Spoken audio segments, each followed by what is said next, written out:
BJP పాలన అడ్డు అదుపు లేకుండా సాగుతుందని విమర్శించారు TPCC chief Mahesh Goud. Meenakshi Natarajan nomination తిరస్కరణ తీరు చూస్తే ఆ పార్టీ చేస్తున్న దుర్మార్గం అర్థమవుతుందని ఆరోపించారు.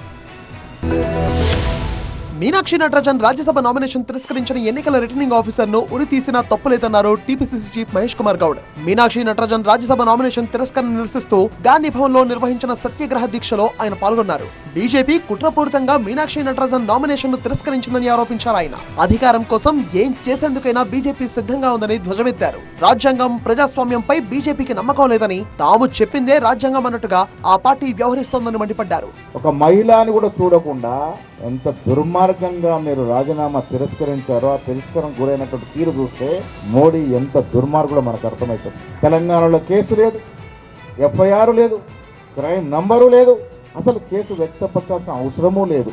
ఆరో గారు తిరస్కరించినాయి. మళ్ళీ చెప్తాను, అలాంటి ఆరోని ఈ ప్రజాస్వామ్య దేశంలో ఉరితీసిన తప్పులేదు.